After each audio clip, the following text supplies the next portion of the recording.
Orang dulu beda sama orang sekarang. Kalau orang dulu mah ya Allah dapat rezeki berapa aja mah boleh, alhamdulillah. Istri sekarang banyak nuntut, gaji kemarin sekian, kenapa sekarang sekian? Betul nggak? Kenapa begitu?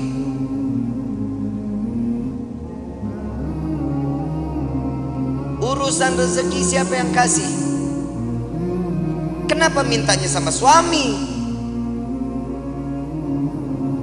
Mintanya sama Allah, tapi doanya di samping suami. Ya Allah berikan rezeki kami yang banyak lewat suami saya. Samping telinga ngomong kalau lagi tidur juga. Ya Allah lipstik beak.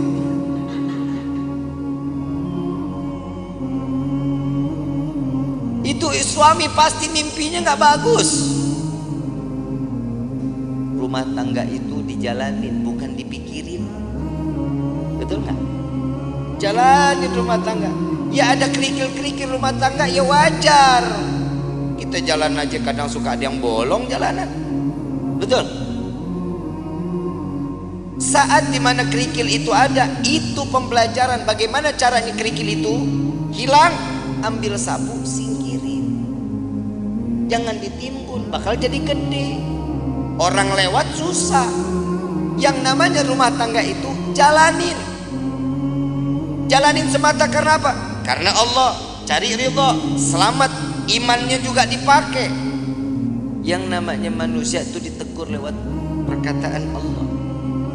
Takwanya yang diingetin. Kenapa? Karena pernikahan itu wajib dijalani dengan ketakwaan, dengan ibadah kepada Allah. Suami istri kalau jalan ibadah sama-sama di hadapan Allah dengan mencari keridhaan Allah, selamat rumah tangga kita ibu bapak.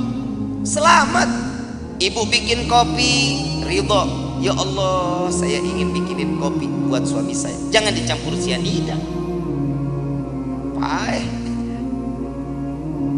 Bikin karena ridho, kehidupannya apapun senyum. Tadi saya bilang, jangan takut saat nanti setelah pernikahan rezeki kalau Allah lagi kurangin, terima aja.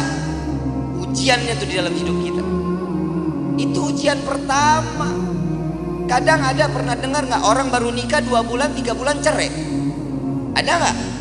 Ada. Kenapa? Karena tidak menerima hasil apa yang telah diberikan oleh Allah.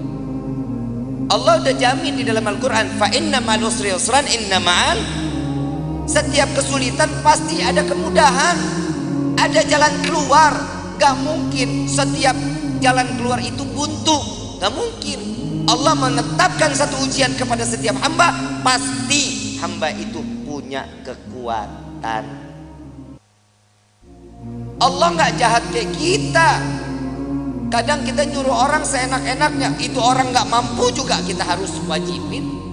Tapi kalau Allah memerintahkan kita karena tahu Allah ini manusia, ini mampu. Ini orang tahu cara jalan keluarnya, Allah kasih jalan keluarnya. Wa wajadaka dhalam fahada. Allah kasih petunjuk di dalam kehidupan. Ini ayat buat siapa? Nabi SAW. Saat Nabi berjumpa dengan 2 arah, harus kemana? Ke kanan kah? Lurus kah? Ke kiri kah? Kemana? Tapi Allah kasih petunjuk jalan. Makanya di dalam rumah tangga petunjuk itu wajib kita cari. Bagaimana caranya? Tahajud jangan ditinggalin, sholat duha jangan ditinggalin, sholat taubat, hajat, minta sama Allah. Kenapa? Saat seorang istri sujud, saat seorang suami sujud, ini akan mendapatkan pandangan kasih sayang oleh Allah. Insya keluarganya pasti sakinah, aman, tenang. Yang kedua, mawaddah. Mau apapun kendala di dalam rumah tangga tetap ngegemesin. Tahu ngegemesin? Bercanda tuh di dalam rumah tangga harus. Suami istri jangan tegang-tegang. Cuma nanya gaji berapa sekarang? Lu berapa? Gue sekian. Tanyakan gua. Jangan. Saling Bercanda bagaimana? Sekiranya yang dilihat istri suka, suami suka. Ada kisah ini, Sayyidina Ali karamallahu wajhah, menantu Rasulullah sallallahu alaihi wasallam, pernah ada konflik saat Siti Fatimah berbicara. Saat Siti Fatimah berbicara itu, Sayyidina Ali ngerasa tersinggung. Wajahnya berubah, gak senang, tapi gak berani untuk ngucapin Sayyidina Ali. Kenapa? Karena memandang, ya Allah, ini anaknya Nabi, saya marah, saya takut dosa. Enggak dibicarain, tapi masang wajah berubah. Siti Fatimah sadar, oh salah ucapan saya, minta maaf. Langsung minta maaf sama suami. Gak dijawab, keliling sambil nari-nari. Sambil nari-nari. Begitu selesai nari-nari, bikin lucuan, sampai Sayyidina Ali tertawa, senyum. Maka disitulah Siti Fatimah datang kepada Rasulullah sallallahu alaihi wasallam. Ya Rasulullah, tadi nih saya ngerasa ada salah bicara sama suami saya. Langsung mukanya berubah, Nabi ikut berubah. Belum selesai bicaranya Siti Fatimah, Nabi juga berubah. Kenapa? Hei, engkau tidak akan mendapatkan keridhaan Allah, engkau akan dilaknat oleh Allah. Dan saya sudah berhasil membuatnya dia tersenyum. Apa yang kau lakukan? Saya menari-nari, entah berapa puluh kali saya keliling-keliling di depan wajahnya, sampai keluar senyuman. Apa kata Nabi? Maka saat dia tersenyum, Allah buka pintu surga untukmu, maka Allah kembali ridha kepadamu. Pak, Bapak, besok kalau istri marah-marah, panggil topeng monyet, suruh main, suruh dia joget di depan kita. Jangan malu, Bu. Ibu punya salah, ngomong minta maaf. Nggak tahu salahnya di mana, tetap minta maaf. Bib, kalau yang salah suami, tegur baik-baik. Jangan didiemin sehari, 2 hari, 3 hari. Ah, ini bahaya. Ini kadang di rumah tangga suka begitu tuh. Kadang kalau lagi ribut rumah tangga main diem-dieman. Saya lagi bingung, ada suami istri kalau ribut diem-dieman. Lu tinggal serumah, lu diem-dieman, lu kayak anak kos. Yang namanya masalah di dalam rumah tangga, obrolin. Jangan didiemin. Kenapa? Itu akan menjadi bom waktu. Setan gosok tuh hati kita. Setan masuk ke dalam pikiran nih. Kuping kita dibisikin terus. Oh, jangan dikasih maaf. Jangan, gak usah perlu minta maaf. Oh, jangan dimaafin. Itu pasti setan yang akan ikut campur. Kenapa? Setan gak bakal pernah terima ngelihat rumah tangga utuh karena cari ridha Allah. Setan gak bakal diam. Siti Hawa, Nabi Adam, romantisnya setengah mati. Romantisnya setengah mati. Laki-laki digoda karena siapa? Nabi Adam. Kita sampai hidup di dunia, Nabi Adam dirayu sama seorang istri yang bernama Siti Hawa. Coba ambil buahnya, tapi Allah bilang gak apa-apa, kan gak dimakan, dipegang aja. Dapat rayuan, Allah murka. Allah udah bilang jangan makan, jangan, gak deketin aja, jangan. Dipetik baru sampai di gigi, Allah murka, diturunin ke dalam dunia. Coba kalau Nabi Adam gak makan, gak ngedeketin, kita hidup di sorga semuanya nih. Tapi kadang manusia suka nuntut macem-macem sama Allah. Kalau lu mau nuntut, nuntutnya Nabi Adam. Gara-gara Nabi Adam makan buah khuldi, kita jadi ada di walahar. Aturan kan kita di sorga semuanya ada. Gak capek-capek kerja, capek-capek nulis CV, ngajuin, kadang diterima, kadang kagak. S1 klinik servis. Kadang begitu. Kalau kita hidup di sorga kan nikmat. Tapi inilah bagaimana kita bisa kembali ke dalam surga. Ujian dalam hidup itu yang membuat kita kuat di dalam iman kehadapan Allah. Suami mah perintahnya dikit, cuman ngasih nafkah yang halal, memberikan satu kebaikan, jangan mencontohkan suatu keburukan. Itu tugas suami. Istri masak, sajiin makanan, betul. Ngurusin anak, rapihin rumah, betul. Nyuci, ngepel, nyapu, nyetrika. Banyak gak kerjaan? Emang lu tugasnya. Terus fungsinya suami ringanin beban istrinya, itu suami.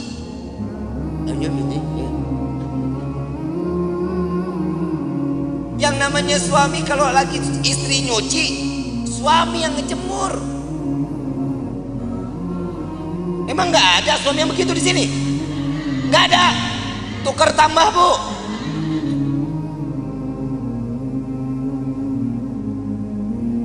Suami angkatin jemuran, istri yang nyetrika. Nggak ada. Suami yang ke pasar, istri yang masak. Nggak ada. Ya derita lu dah. Ngeringanin beban istri itu salah satu pahala untuk suami. Minimal saat suami istri lelah, pundak kita berharga, Pak, buat istri. Saat istri mengadu, yang aku capek hari ini, sini saya. Gak ada yang begitu, gak ada. Berarti di dunia laki gue doang yang begitu tuh. Lo ngapa lu? Bini-bini gua. Ini fungsinya mawaddah, saling manja. Gemesin tuh, tingkah laku yang begitu aja ibu pada teriak. Kenapa? Gemes banget begitu. Yang ketiga, warahmah. Hibur kehidupannya dengan kasih sayang. Pegangan tangan, rahmat. Allah turunin kasih sayangnya, rontok dosa kecilnya, pandangan-pandangan mata, cintanya makin tumbuh. Tapi Pak, jujur kita jadi suami banyak ngedoain istri, istri belum tentu doain kita, Pak. Lah emang benar, Pak. Boleh dipercaya mau enggak, Bapak ntar tidur pandangan-pandangan mata. Yang namanya suami ngelihat istri, pasti di dalam hatinya, ya Allah, istri saya capek dari pagi sampai dini hari, belum ngurusin saya, belum apa-apa, ya Allah, kesian. Jadiin semuanya, capeknya, lelahnya jadi nilai ibadah di hadapanmu, ya Allah. Itu suami doanya. Kalau istri ngelihat kita, Pak, lagi tidur pandang-pandangan, ya elah, laki gue begini banget, mana mata belok, hidung pesek, hitam, hidup lagi ya. Tuh istri begitu. Tapi ingat, Pak, semua apa yang dilakukan oleh seorang istri contoh dari suaminya. Bapak mau lihat istri wangi, Bapak juga tampil wangi dong. Ya, jangan tiap hari pakainya 1000 bunga, 1000 bunga, 1000 bunga. Istri juga enak pakai yang kerenan gitu.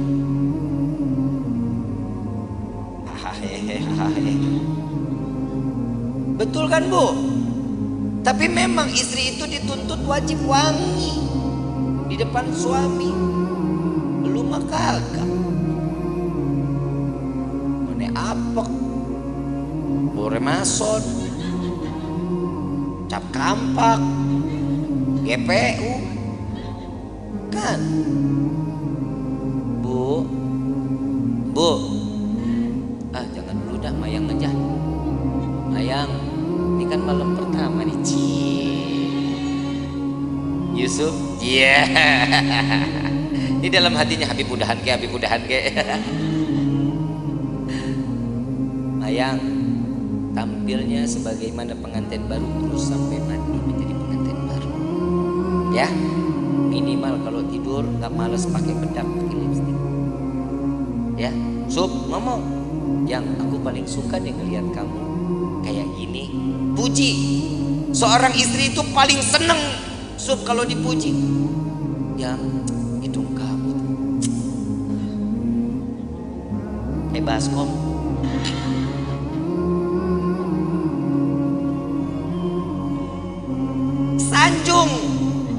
Sanjung istri. Yang Nabi sering sanjung istri, disanjungkan sama Nabi kan. Disanjung Humairah yang pipinya kemerah-merahan. Bapak ngomong di DP masalahnya orang hitam legem. Mana merahnya? Ya minimal kan dipanggil manis kan bisa, sweetie kan bisa. Jangan dipanggil Blacky Blacky. Wah. Jangan. Karena kasih sayang itu timbul juga dari panggilan. Jujur, Pak, maaf, Bapak kalau dipanggil Sia gahar nggak? Kesel nggak? Dibilang manehna? Kesel nggak? Saya ini seorang kepala rumah tangga, hargain saya.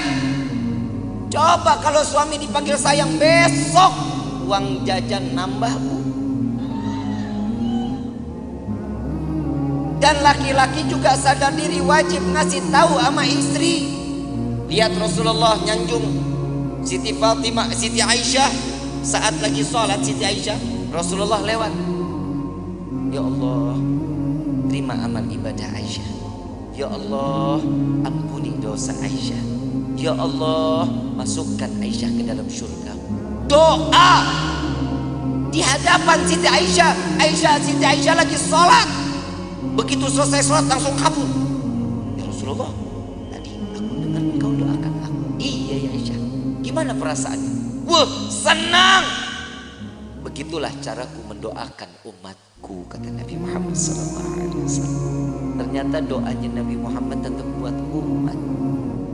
Kebahagiaan siapa? Umat. Makanya orang yang menikah itu mencontoh sunnah Nabi Muhammad sallallahu alaihi wasallam. Makanya ibu, yang namanya suami nikah jangan banyak aturan. Suami mau nikah lagi, kasih. Emang apa? Perih. Lebih perih suami ngelihat lo cemberut mulu. Betul Pak? Pulang dari pagi sampai sore ngelihat istri udah begitu aja modelnya, dari mulai bangun tidur sampai sore begitu. Muka demek, rambut berminyak.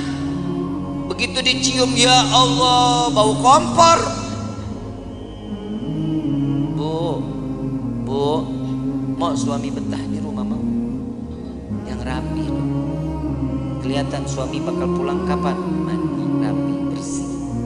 Saat ngadepin suami, nah suami pulang ngelihat istri cantik, ya Allah, itu capek ditinggal di pagar, Bu. Gak diajak masuk capeknya. Mah, kemon.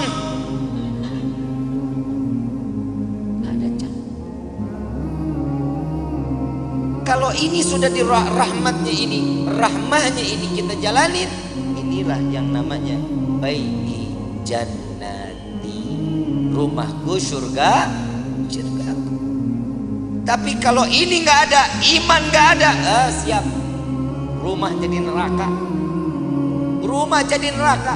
Ibu bapak romantis suami istri, anak ngeliat senang, anak pasti akan contoh kelak nantinya dia bersama suami atau istrinya akan sama sebagaimana rasa kasih sayang yang dicurahkan oleh pasangan ibu dan bapaknya. Kalau anak tiap hari ngelihat orang tua ribut, besok anak begitu juga. Apalagi kalau ada bapak kasar sama istri. Nah, punya anak laki-laki, punya anak perempuan, besok tuh anak kalau udah gede punya psikologinya berubah, takut sama laki-laki, dia akan cari pasangan perempuan. Lah emang udah banyak sekarang yang begitu. Sebenarnya itu faktornya bukan hanya itu. Yang kedua, ada selah sama siapa dia bermainnya, sama siapa dia berkawannya. Makanya rumah tangga itu diisi dalamnya dengan iman, kenalin Allah sama nabinya, maka rumah tangga akan berkah. Ini ibu kagak sholat, bapak enggak sholat, anak dituntut untuk hafal Quran, kan PA.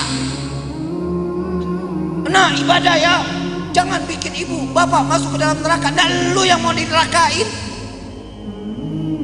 Kadang orang tua juga suka egois. Dia ngarepin ini anak bisa nyelamatin dia, sekarang hidupnya dia semau-maunya. Kasih kenal anak kepada Allah sama Nabi, itu yang bikin tenang. Bapak ibu enak ibadah, ibu enak pengajian, anak terlepas rambutnya, kelihatan sama yang bukan mahramnya. Hati-hati, ini anak perempuan begini, cukup dengan satu helai bawa masuk 4 laki-laki ke dalam neraka jahanam. Bapaknya, pamannya, baik itu dari ibu atau dari bapak, suaminya, anak laki-lakinya. Jangan jadi aman. Makanya saya selalu mengatakan saat proses pemakaman, simak baik-baik. Untuk para alim ulama, para kiai, para asatid, saya ingin menyampaikan, untuk prosesi pemakaman perempuan dilarang ikut di dalam proses pemakaman. Ngaji, makanya ngaji. Jujur kiai, jujur ustazah, benar. Ini yang masih menggunakan tradisi ini cuma para habaib sama syarifah. Sekarang proses pemakaman saat keranda jenazah dibawa, perempuan ikut di belakang. Saat perempuan atau si jenazah ingin diproses masuk ke dalam liang lahat, perempuan pada ngececer di dekat lubangnya. Hati-hati, yang namanya perempuan itu banyak larangannya. Tangan terbuka segini, ini aurat. Ibu yang ngebuka aurat, jenazah yang disiksa.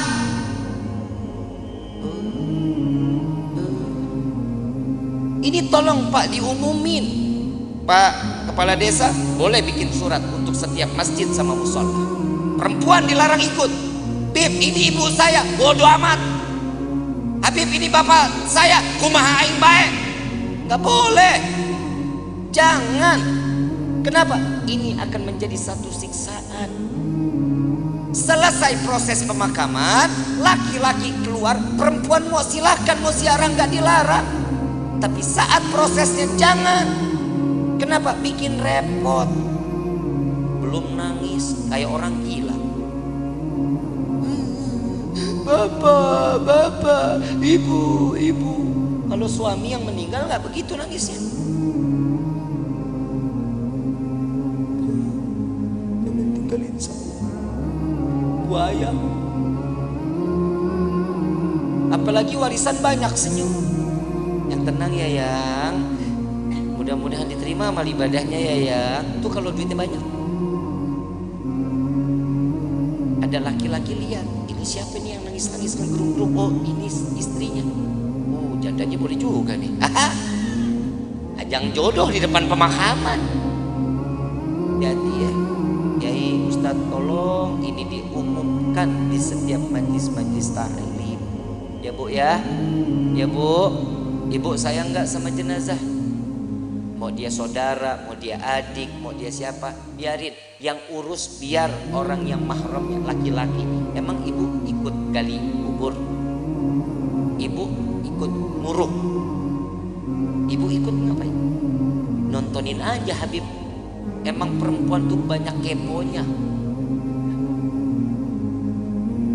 Entar tuh dia di atas makam nanya, itu diapain? Tuh jenazah bisa jawab, kamu nanya.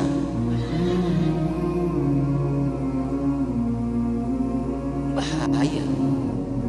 Ya jangan ya Bu ya. Mulai sekarang nggak boleh ikut lagi, insya Allah. Nanti kalau suatu saat, mudah-mudahan kita semua dikasih umur panjang, sehat afiah untuk ibadah kepada Allah. Amin ya Rabbal. Allahumma, entah keluarga kita yang meninggal biarin aja, biarin sampai selesai. Mau ikut ke pemakaman boleh, tapi nunggu selesai proses, laki-laki keluar, perempuan baru masuk. Ya, ikut situ, mau tebar bunga silahkan, ya, mau naruh air mawar silahkan, nggak apa-apa. Tapi saat proses perempuan jangan ada yang ikut. Kenapa? Ini yang akan menjadi penyebab siksaan untuk ahli kubur. Na'udzubillahi min. Kenapa? Karena perempuan itu banyak larangannya. Paham ya? Insya kurang lebih mohon dibukakan pintu maaf dan seluas-luasnya. Wabillahi taufiq wal hidayah. Wassalamualaikum warahmatullahi wabarakatuh.